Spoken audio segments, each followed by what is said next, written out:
नमस्कार बंधुरा आमी शेफाली और आपनारा देखছেন Shefali home kitchen YouTube channel. आज आमी जे रेसिपिटी आपनादेर संगे शेयर करते चलेछि सेटी एकटी जनप्रिय पिठा रेसिपि। जे এই रेसिपिटी देखबे तारই बानाते इच्छा करबे। आमी जखन यूट्यूबे प्रथम এই रेसिपिटी देखी तखन आमी अबाक हये गियेछिलाम। मने मने भाबलाम दारुण तो, के এই रेसिपिटी प्रथम शेयर करेছে आमार जाना नेই, तबे आमी एटी प्रथम एकटी शर्ट भिडियोते देखेछि। तारपर बेश कयेकटी जनप्रिय चैनेले এই रेसिपिटी देखेছি, देखे आमार खूब भालो लेगेছে, ताई आज आमिও चेष्टा करছি। तबे এটা আমি আমার মতো করে করছি। যদি আমার এই কদম পিঠা রেসিপিটি আপনাদের ভালো লাগে তাহলে একটা লাইক দিয়ে পাশে থাকার অনুরোধ রইল। স্কিপ না করে শেষ পর্যন্ত দেখুন আমি কিভাবে এই কদম পিঠা বানাই। আর যদি আমার মতো আপনাদেরও খুব ভালো লাগে তাহলে বাড়িতে একবার ট্রাই করবেন। চলুন এবার মূল রেসিপিতে যাওয়া যাক। প্রথমে একটা বাটির মধ্যে নিলাম 100 গ্রামের মতো বাসমতি রাইস। আমি বাসমতি রাইস নিয়েছি, আপনারা চাইলে যে কোনো ধরনের সরু চাল নিতে পারেন। আমার হাতের কাছে এই চাল ছিল তাই আমি এটা নিলাম। চাল ধুয়ে 2 ঘন্টা আগে ভিজিয়ে রাখলাম। 1 চামচ গোবিন্দভোগ চালও আমি ভিজিয়ে দিলাম, যেটা আমি পিঠের জন্য যে পুর তৈরি করব তাতে ব্যবহার করব।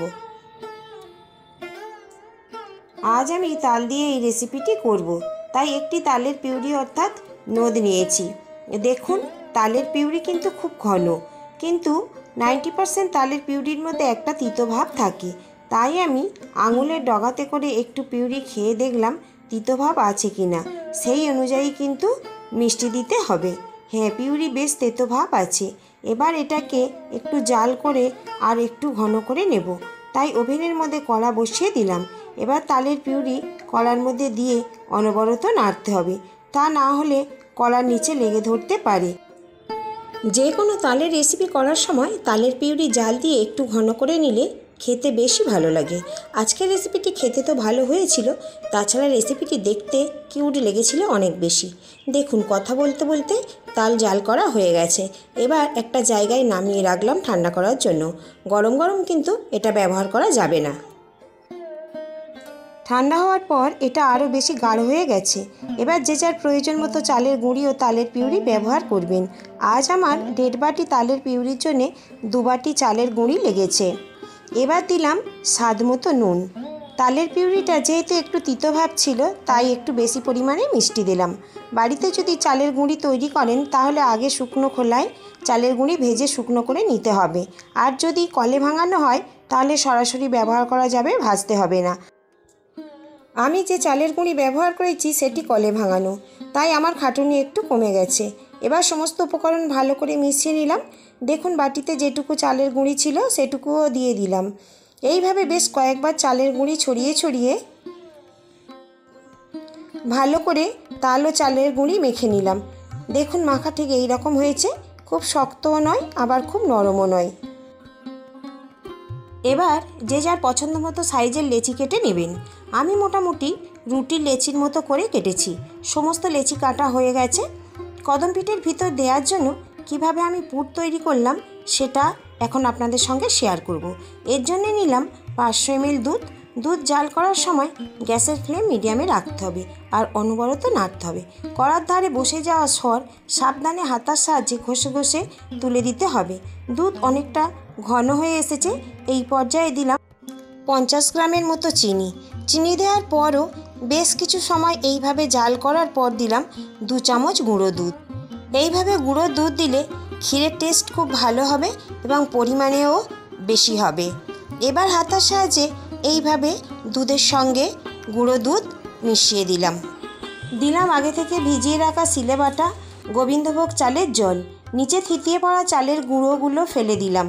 এটা দেবার কারণে ক্ষীর খুব তাড়াতাড়ি তৈরি করা যাবে ও পরিমাণে বেশি হবে। চাল বাটা জল দেওয়ার পর অনবরত এইভাবে নাড়তে হবে, তা না হলে কিন্তু কড়ার নিচে দুধ লেগে ধরতে পারে।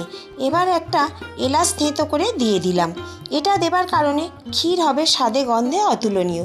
দেখুন বন্ধুরা ক্ষীরের কনসিস্টেন্সি কত সুন্দর হয়েছে। এই পর্যায়ে এটা আমি নামিয়ে রাখলাম, ঠান্ডা হলে এটা দলা পাকিয়ে যাবে।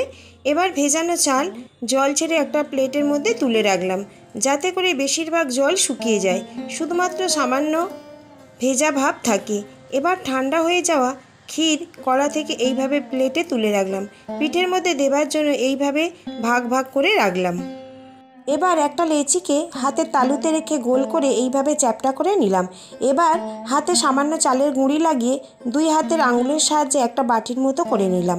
এবার ওই বাটির মধ্যে একটা ক্ষীরের পুর দিয়ে এইভাবে মুখ বন্ধ করে আবার হাতের তালুর সাহায্যে গোল করে নিলাম। এবার সমস্ত চাল একবার ভালো করে মিশিয়ে নিলাম যাতে চালের ভেজা ভাব ঠিক থাকে, তা না হলে চাল পিঠের গায়ে লাগবে না। এবার পিঠাটাকে চালের মধ্যে একবার পূর্ব থেকে পশ্চিম ও আর একবার উত্তর থেকে দক্ষিণে গড়াগড়ি খাইয়ে নিলাম। দেখুন বন্ধুরা, একটা পিঠে তৈরি করে ফেললাম।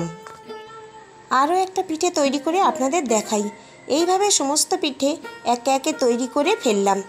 আমার পিঠে তৈরি করতে তো খুব ভালো লাগছে। একা হাতে এতগুলো পিঠে আমি তৈরি করে ফেললাম, এটা ভেবে তো আমার খুব আনন্দ লাগছে। এবার পিঠে ভাপানোর পালা।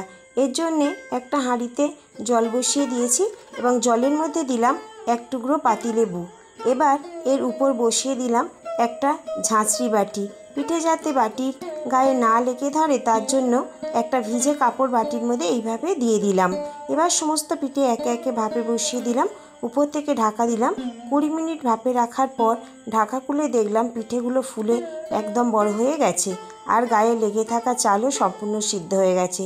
দেখতে একদম কদম ফুলের মতো হয়েছে। কি যে আনন্দ হচ্ছে বন্ধুরা, কি বলবো, আমি তো ভাবতেই পারছি না যে এত সুন্দর পিঠে হয়েছে। আজকের রেসিপিটা যদি ভালো লাগে তাহলে লাইক, শেয়ার ও কমেন্ট করবেন। আবার দেখা হবে পরের ভিডিওতে।